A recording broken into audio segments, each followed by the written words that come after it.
Well, the ANC's National Working Committee will discuss the fallout from the Section 89 panel report on the Phala Phala saga when it meets this afternoon. The party's National Executive Committee will meet tomorrow morning following the termination of its meeting on Friday.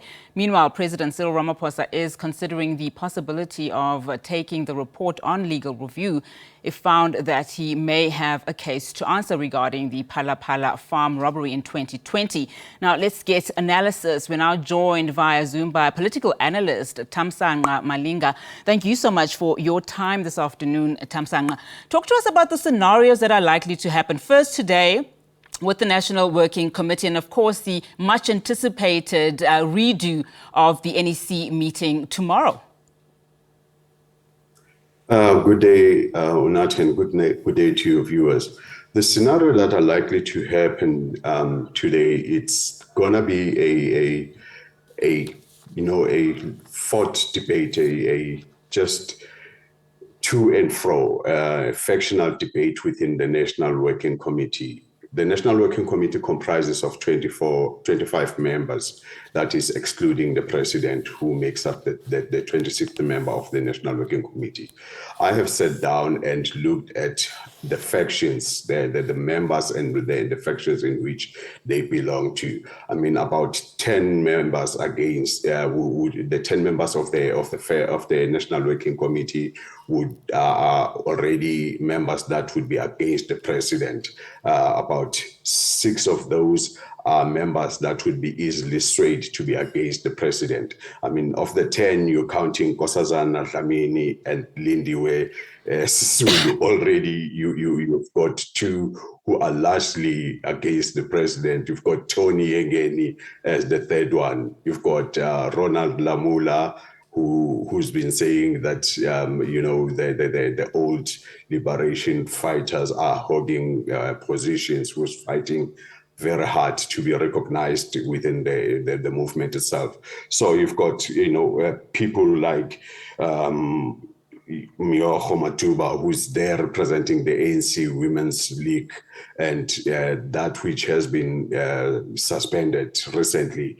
When the current president has been the president of the ANC. So you've got largely about 10 who are confirmed, I can say so, to be against Cyril Ramaphosa. You've got 6 who can be easily swayed to be against Cyril Ramaphosa. So 16 already will be against him. You've got about 6 members who will stand for him. So it's going to be largely a debate not on the report as such, but it's going to be a debate that is influenced by emotions of being for or against Cyril Ramaphosa. That's number one that's going to happen at the NWC today. They're not going to largely focus on the content. It's going to be based on emotions quite a lot.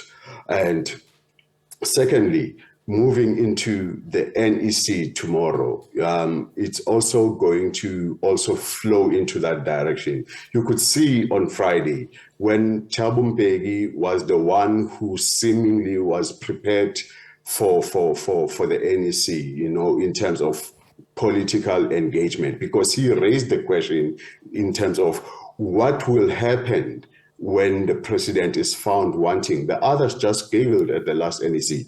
But Thabo Mbeki was raising a very important question. And when the report came out on Wednesday evening, I mean, no one, we had an announcement that there will be an NEC sitting on Thursday, and then that was then postponed to Friday.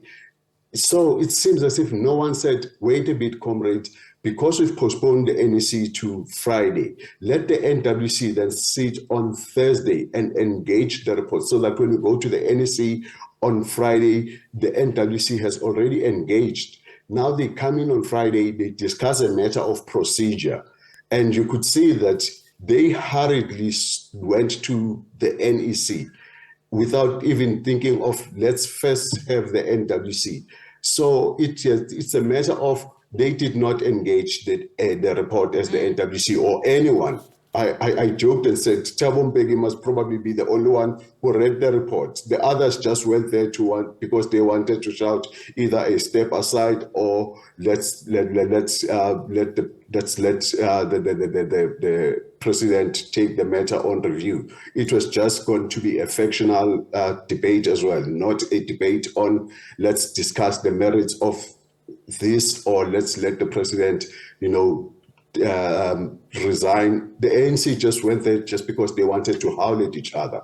That is the problem that we're facing. Yeah, Thamsanqa, I mean, of course, Friday's meeting demonstrated just how entrenched the factionalism is within the party.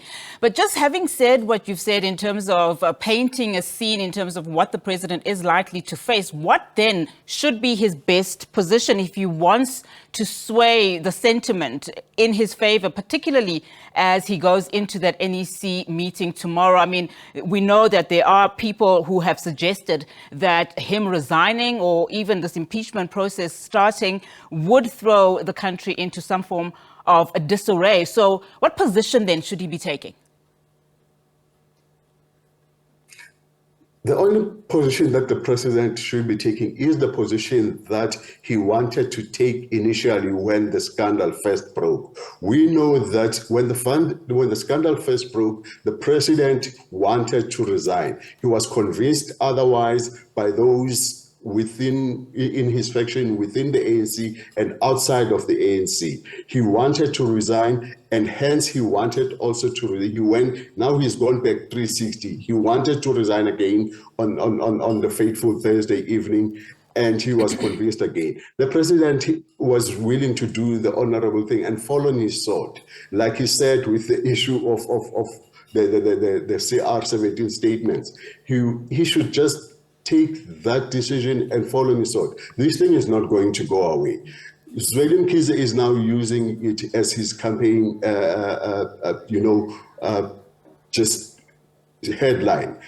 That is not going to go away. Up until the 20th or the 19th of December when they elect, it's still going to be there. The president, the best thing to do for him is just to resign. The whole country wants it to happen. I mean, he's been a very absent president, let us be honest. He's been absent or he's just been reactive. So, and he stands nothing to lose by resigning. And then, of course, there is the parliament vote on Tuesday, as we've heard, the forum of opposition parties banding together to say that they have unanimously agreed, that Tuesday's sitting of parliament should ensure that the impeachment committee is then set up. What are we likely to expect, come Tuesday, particularly if you were listening to the EFF saying that a number of the ANC, NEC members will also be supporting this motion? That's where the problem is, because if tomorrow the coalition of opposition parties is hosting a press briefing, I don't know, and that's led by the EFF as well. So, and they're led by one party that is just not going to let go of this bone. It's going to make noise, and they have said so before. They have said so that they are not going to let Ramaphosa continue being the state president. The same position that they took with Zuma up until it happened. I remember at one point when Jacob Zuma was still president, Dali Mpofu had tweeted that come January, President Zuma is not going to make a state of the nation address, and he didn't. And they said the same thing with Ramaphosa. They're not going to let go of this ball. So come Tuesday, they are going. They know now that they've got the support of some of the MPs. They know that the ANC is divided. With the last motion of no confidence against President Zuma, they knew that they've got the numbers within the ANC. Hence, then it was put to Jacob Zuma that, sir, can you please just resign in this instance? Jacob Zuma then in that moment resigned because they didn't want that shame of having ANC MPs voting with the opposition. So the coalition knows in this instance. So that is why I'm saying the president must do the honorable thing and resign. Now, the problem with the ANC is that they want the president to resign on their terms. Let's have the NEC. Let's recall the president. But they should have just let the man say, listen, I did not live up to my promise. I did not live up to the oath of office, and I hereby tender my resignation to the people of South Africa, not to the ANC. See, they want to be bigger than the country as the ANC, but in this instance, he should have resigned to the people of South Africa.